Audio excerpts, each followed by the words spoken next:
Hi, everyone. Welcome back to the Convo Couch. Pasta is not here today, to the sadness of many of you. But I have two special guests today. I have Michelle Eileen here. Hi. I'm going to go back to my last name on Facebook soon, but yeah.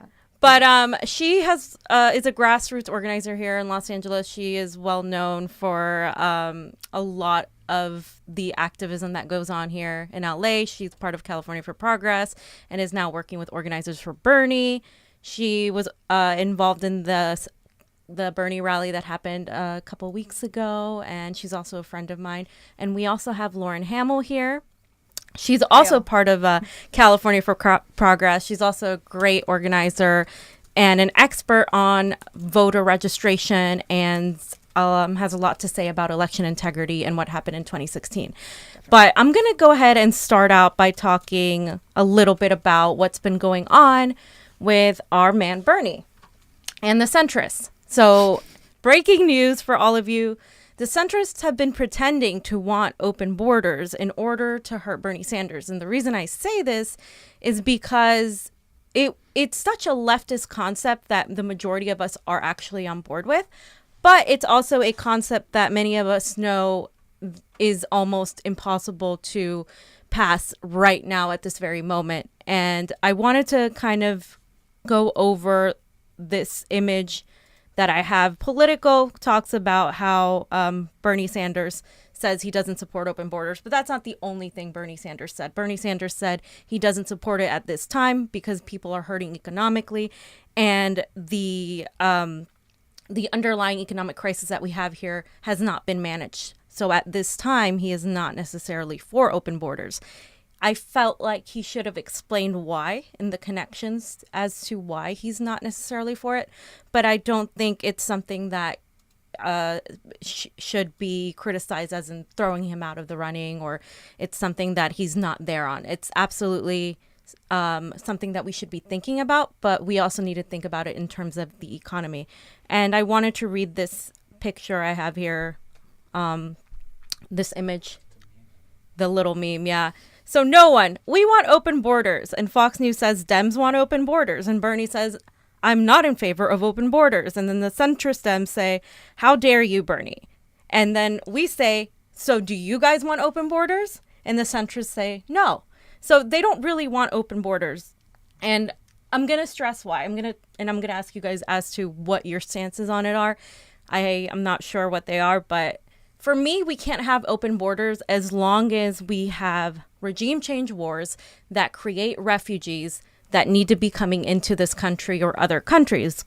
And our economy right now is sucked up dry due to the regime change wars and all of the funding that we put out for these wars in the military industrial complex. So when we have that crisis, our economy and our people are not being taken care of here. And we have people that are homeless. We have every single day more and more people that can't pay their rent, that can't pay their medical bills. We don't have Medicare for all. We don't have free public education. We have people in the South and in the Midwest are all hurting. So to me, it is ridiculous to think that middle America in the South and the greater part of this country are simply going to be okay for open borders, because it comes out of fear for them. They feel like they're not being taken care of. And Bernie did talk about this. So how are they going to feel when you say, oh, open borders, right? Theoretically, absolutely. I want this. This is my dream someday to have open borders, to not have this nationalist kind of, idea that we have to somehow have this patriotism for some sort of flag or symbolic thing, that we are all connected. We are all human beings. That's where I want to get to. But I don't think this election we are there. And I think it is being used to have Sanders looked at as not progressive enough. So I want to go ahead and start with you. What is your opinion on open borders, and what do you think about Bernie and how he Let's start with a light topic. I'm always so light. I support open borders. I also support reparations. I think that these are issues of justice, and what brought me into the movement even before Bernie Sanders was, my passion for the struggle for justice.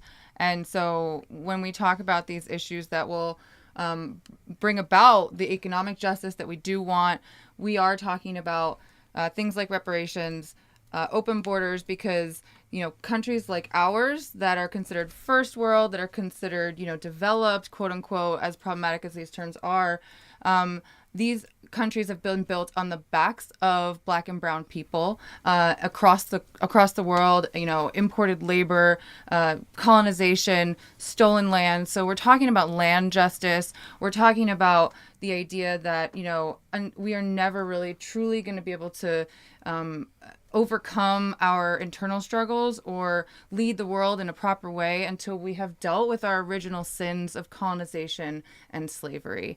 And so, I want to start by saying that, because I think that most of us, in my, little circles in the movement, most people that I know support these concepts. Unfortunately, we're dealing in the political realm, and, what we need right now is to get this man elected. This kind of pivots actually to a conversation I was having today while I was out canvassing for Bernie at a college, which we'll talk about in a little bit. But, one of the students wanted to say, well, what about some of these other candidates that are coming up that are super progressive sounding and interesting? And my opinion is that some of these people probably will be president. I think that there's a great shot for someone like a Tulsi Gabbard. But what I also think is that we have one more shot at this. We have one more shot to make this man president. We took him from an unknown in 2016 to celebrity status frontrunner right now. And, we don't have time to do that for someone else right now. And the issue at hand is we need to finish the job and make this man president. And getting caught up on issues that, yes, while they were rooted in justice, and while we will never really get to what we're talking about without dealing with things like borders and reparations and land justice, if we let it be a pivotal issue in the election, we're going to lose, unfortunately. So right. That's my opinion. That's what we're talking about. So there's a clear difference between what we want and our ideals are and versus what is actually achievable, I guess, in this election, right? I don't always like to say that it's something, I don't want to make it seem like it's something that we can only dream of, because a lot of people felt that way about Medicare for all. A lot of people felt that way about public education, and look, Bernie made it mainstream. But I am saying that realistically, a lot of America isn't there yet. And I do feel there's a manipulation from the Democratic Party. And I agree with you 100%. I think we do need to, as progressives, pay attention to these issues. But I also think that in this election, we do have one shot to elect someone like Bernie Sanders that's actually going to make this a possibility in the future. And it's intentional, right? They've got us, sick and uneducated and unable to access proper information and worried about our bills and working ourselves to death. And so, of course, people are worried about their circle, their people that they love, and whether or not they're going to survive the next week, the next month, the next year. But when we get a man like Bernie Sanders into the presidency, now we're talking about a president who's willing to take these issues on. And that is leaps and bounds ahead of where we are right now. Exactly. And Lauren, what do you think about this? I mean, not to take away from all of the amazing points that you've just provided, I think that open borders is a much more feasible thing than is given credit. I feel like there's been models historically throughout the world of countries that have a pretty good handle on how to collaborate together and how to merge our economies and make things work in a complementary fashion. I feel that the current execution under NAFTA is inherently racist and is inherently something that is not addressed in the same capacity as Canada. Canada does not get treated the same way in terms of their border security and in terms of their labor distribution as as Mexico would. So I feel that if you're going to really take this to a policy level, it's very doable. It's not something that has to be necessarily, people of the world descend upon America and disrupt everything. It's something that would really be ultimately, under our insane capitalist system, it's ultimately going to be something that the economic value will be seen by opening these borders. I don't think it's going to crash an economy. I don't think it's necessarily even exclusionary to certain regions of this country to have additional labor coming from an additional area. I mean, the flow of trade already, in terms of what immigration brings into this country, in terms of the economic boom that immigrants provide, and not that that's the only thing that people provide, but it's substantial. And I think the way that things are currently structured, it's inherently to the exploitation and to the benefit of the United States. It does not go far enough for the countries within Latin and South America in terms of the equality there. So I think it's definitely something that will be a sticking point and is not something that should be crucified upon. But I definitely think that there is a political capacity where we can make these changes and we can fix some of these wrongs in a way that more benefits justice in terms of these countries' policies. So I know we have to pivot really quick, but I just want to add, to what you're saying, that there's a commonly hammered point that I want to bring up, which is, you bring up NAFTA. What we have globally are trade systems that allow the free flow of capital, the free flow of goods,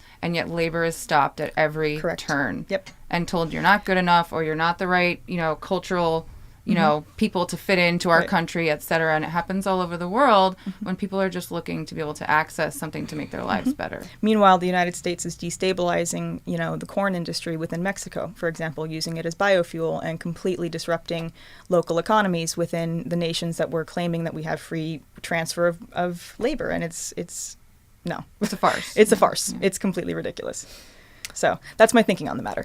Right. And I do agree with a lot of what you have to say, too. I just also feel like economically, though, I do feel like under a capitalist system, because we have it's so unbalanced, I think a lot of that would be chaotic because of our system the way it is. I think we do need to fix our system and the balance before we even think to do that. And also, I think a lot of people just genuinely don't understand the concept and they act on fear. And in this election, fear is something that could definitely be used against us. And certainly. I do want to pivot to a Bernie Sanders tweet he has. He talks about each day since the Trump cut was signed into law, the average billionaire in America has seen 33 million increase in wealth, while the average worker got an extra bonus of just 24 cents. When we talk about a rigged economy, that is exactly what we are talking about. And the reason I'm pointing this tweet out is because Bernie is focused on the economics of this country, because he is willing to go talk to people who might not like him, people who may hate him, who hate socialism, who actually voted for Trump. But it is those very people that are hurting, and he understands that. And he understands that everybody is hurting. And he is focused on the economics of it and in trying to do something about it. And that is one of the reasons he is so popular. And another person I wanted to point out is Ilhan Omar. Ilhan Omar says that 1.5 trillion is now tied up in student debt. It is destroying the lives, and it's a drag on our whole economy. We need transformative change. It's time to eliminate all student debt and guarantee debt and tuition-free public colleges. And I'm pointing her out because that's another point that is burdening us here, especially millennials, people of color, and the upcoming Generation Z. We are all being burdened by debt. Student loan debt, credit card debt, all kinds of debt, but particularly student loan debt. And it's at the point where many people aren't going to be able to pay it off for the rest of their life. And the economy isn't really providing the jobs necessary to even attempt to do this. So I like to bring it back to the focus on the economics. We need to focus on the economics of our people. Fiorella knows we differ here. We start to differ here. Yeah, in order to actually do justice and be able to implement everything else. And I think our economy is burdened a lot by this. And overall, everybody is hurting. But there are differences, obviously, as far as, the African American population. There's definitely a marked difference. And I do think Bernie has actually been growing on that and learning on that, and has actually put out more of an emphasis on that. And I do like that he's doing that. But I also think that he and I agree that the economics thing is a huge issue that needs to be resolved.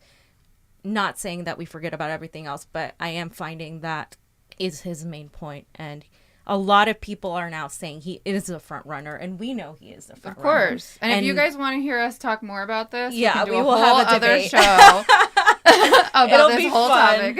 It'll be fun. But yeah, so I just focus on that. And I think it's important that we note that there are obvious differences between ethnic groups. There are obvious African Americans definitely suffer and have been suffering way more than a white person. We know the statistics. We've gone over It's way it in more other than shows. the economics. I mean, just a small plug. Here in Los Angeles, we're dealing with a district attorney who has seen over 500 people killed by police on her watch, and she has Jackie not Lacey. prosecuted one of them, not one. So, side note, join us Wednesdays from 4 to 6 p.m. Every single Wednesday outside the Hall of Justice to tell DA Jackie Lacey that she has got to go because she has declined to prosecute killer cops for the last several years on her watch. So, if racial justice and social justice and these issues matter to you and you're a member of this community, join us. We're there every week.